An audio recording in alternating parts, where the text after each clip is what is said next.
Hello, POS 201 students. This is your video lecture on the Federalists and the Anti-Federalist, the debate over the Constitution and its ratification.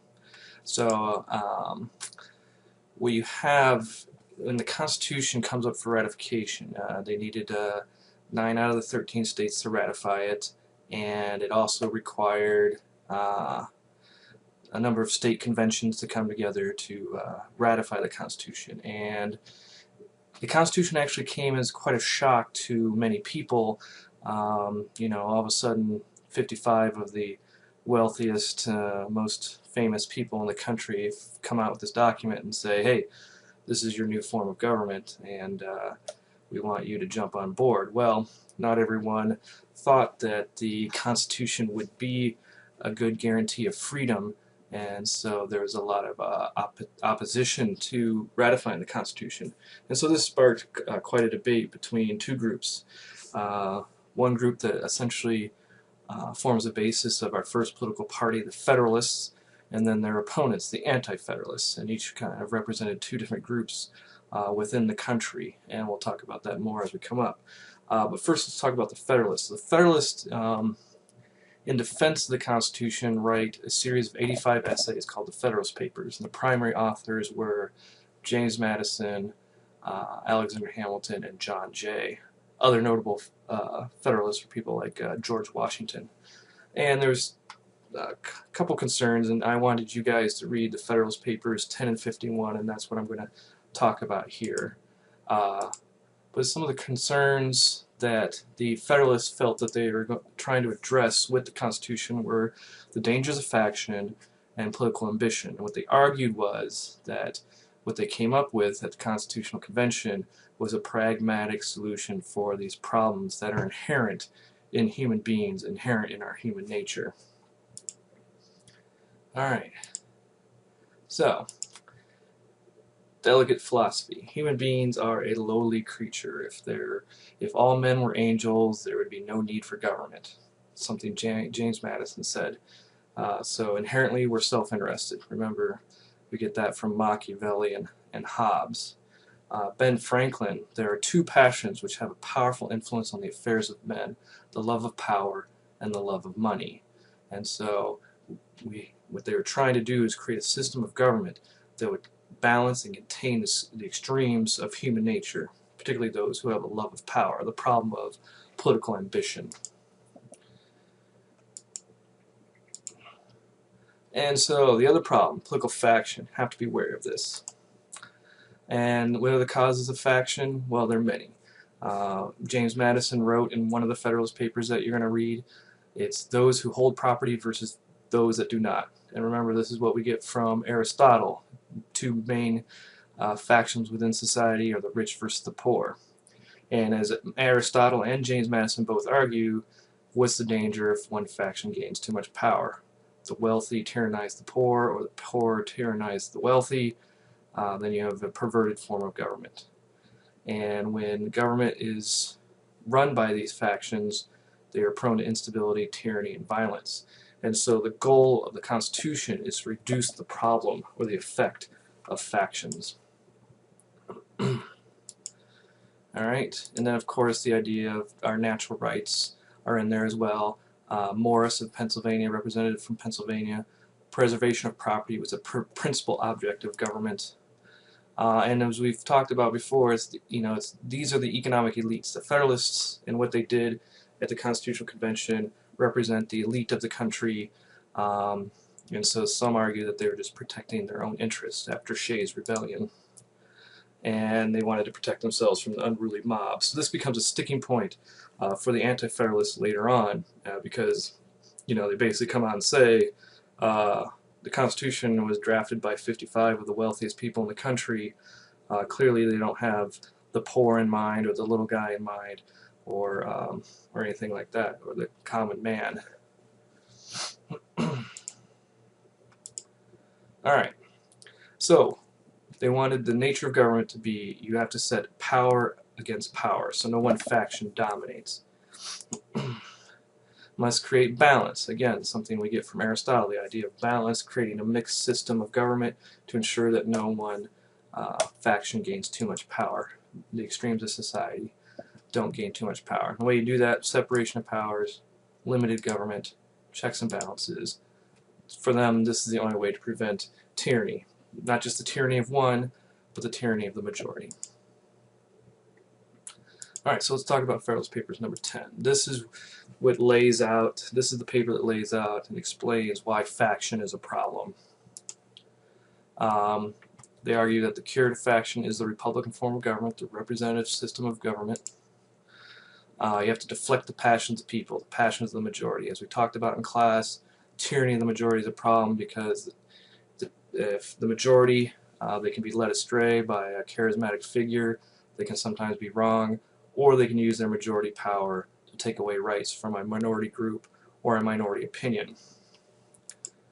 And so basically what they argue is that representatives from specific localities or districts, that's, you know, when you elect a representative, you're voting for someone that will represent you. You live in a certain district within your state, and so those representatives from those specific localities will reflect the majority of those localities, but then when they have to come together in the bigger body of Congress, they're pitted against each other, and so the passions of the people are curbed by diversity of opinion. So for our republic, a diversity of opinion, according to the founders, would be a good thing. They anticipated that our republic would become quite large, and so and they thought that would be an advantage, that the diversity of opinion across such a large territory would curb the problem of faction.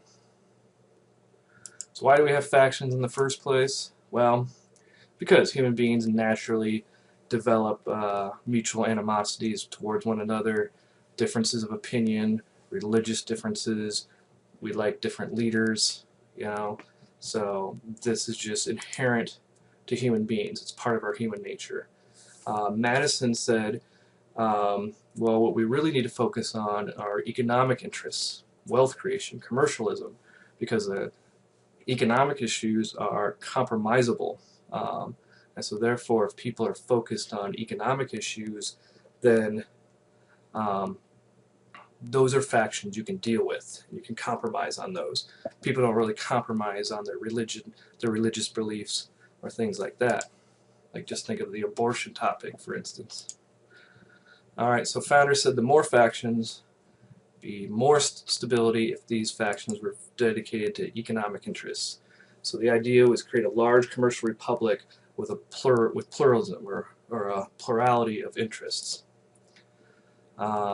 Therefore, diversity is protected and desired politically. Diversity of interests that can be compromised upon. People and governments can easily compromise on economic issues. And this kind of comes from one political philosopher that we haven't talked about, Baron de Montesquieu, who argued that commercialism fosters a more peaceful and stable society, and then actually inoculates a society from religious fanaticism and religious divisions. Alright, so let's talk about Federalist Paper 51. So, that's where they lay out the basis for why we need to create a system that has separation of power. People are ambitious, they seek to increase their power. You know, we get this from Machiavelli, right? People, the politically ambition, do whatever is necessary to get ahead. Ideally, you know, and again, you know, there's a difference between what's ideal and what's reality. Ideally, we would love to have every leader be someone like George Washington or Abraham Lincoln, someone who's enlightened, patriotic, worked for the safeguard justice, but as we know, that's not always going to be the case. Sometimes you're going to get someone who is not at all like that. And so the idea is to create a system that counteracts ambition. And a system of checks and balances does just that. Basically, we divide government into separate departments, right? Executive, legislative, judicial. Ambitious people have the means to seek power, but will guard against others from other departments gaining more power than themselves. So it's power, ambition, faction against faction. They're all played off against each other in our system. That's what it was intended by the founders. So we've already talked about why you have to guard against an impassioned majority. Stronger faction oppress the weaker, things like that. Again, they argue diversity of opinion is going to be a good thing, separating governments into different departments, and then a further division of power between the state and national government will act as another check on the ambitions of power. And also, having such a layered system as we do, where you have the national government on top, then the state governments, and then even below that there's county and municipalities. Ambitious people have many means to kind of access government or seek some sort of political agenda or power, and so there's many different access points and many different levels vying for among each other. All right. So we've already talked about this. Play ambition off against each other, ensure that no one faction can achieve a majority. So, inherent mistrust of the ambitious. Those that seek power are dangerous. Those that seek material gain, less so. And so, if unrestrained ambition is not put in check, the result could be tyranny and the loss of our natural rights. And so this is what they argue, why checks and balances and separation of powers will ensure that the federal government doesn't become too strong and override natural rights and the rights of states. All right, so foster means for material gain, but must curb political ambition. So there's an inverse relationship. As government power increases, you face the possibility of a decrease in your natural rights. And so this is a concern of the people at the Constitutional Convention. You don't want to create too strong of a national government where it will override people's individual liberties and natural rights, but they wanted to invigorate it enough that it could get things done and solve problems like Shays' Rebellion and things like that. All right, so checks and balances. Each branch has some power, but not all the power. Each branch is given some important responsibilities, not all responsibilities, but none of them can operate independent of the other. So they have to work together. All right. So yeah, that's basically what it's talked about, and it's the horizontal checks and balances, what we call the Madisonian model, plus the vertical checks and balances. So the horizontal, that's a separation of power between the executive, the legislative, and judicial. That's the horizontal. And then the vertical is the national government and the state governments, and that is the vertical checks and balances. All right. So what did they think today? Well, how has our government changed over time? Well, technology has given the federal government enormous power, nuclear weapons, NSA and its vast spying capabilities, things like that. I mean, these are things that we never have anticipated. Over time, we've been a slowly progressive society, much more inclusive. Obviously, at the beginning of the Republic, it was just for white male property owners. Of course, now, much more inclusive. We've also seen a greater democratization of the Constitution, expanded voting rights. Obviously, it was only white males could vote. Now, pretty much everyone can vote. And it used to be senators were elected by state legislatures. Now they're directly elected by the people. And many argue that the Constitution was intended to be a flexible document, a flexible system that could adapt to unforeseen changes. Of course, there's some argument about that. Alexander Hamilton called it a living document, a document that was going to change and adapt to the times. Others view the Constitution as more of a restraining order, that it should be interpreted more strictly in order to limit the power of the federal government. All right, so let's talk about the opposition. Well, first, just a quick summary of the Federalists. So, wanted a stronger central government. Shays' Rebellion scared them. They felt that we needed a stronger central government to deal with internal problems. Alexander Hamilton, very much government should promote trade, finance, and business, create a strong American economy. To this end, a strong executive is necessary, a vigorous executive, distrustful of majority rule, as we've already talked about. Checks and balances, separation of power will be sufficient to limit the power of government in the minds of the Federalists. And one thing we haven't talked about yet, there's a clause within the Constitution called the Necessary and Proper Clause. It basically states that the Congress and the federal government can do whatever is necessary and proper in executing its enumerated powers, or those powers that are directly written down. And some argue it's too loosely worded, and this is something we'll get into in the next section a bit more. But the Anti-Federalists, they argued that they were more the states' rights people. And yes, they did have the slave owners on their side, but they also had sort of the common man on their side, the farmer, the craftsman, things like that. But they were more the states' rights people. More power should be invested in the states. Government should be controlled by ordinary citizens. They favored more majority rule, more of an open democratic system. Again, they had the farmers, the artisans, and the skilled workers on the side. And their biggest sticking point was that the Constitution, as it was originally written, had no Bill of Rights, no guarantee of personal liberties. And this is something that the Federalists were willing to compromise on. They felt that the federal government created by the Federalists will become too strong, that would threaten the power of states and take away individual liberties. So they felt the president was given too much executive authority and would just become a monarch. And the necessary and proper clause was too loosely worded.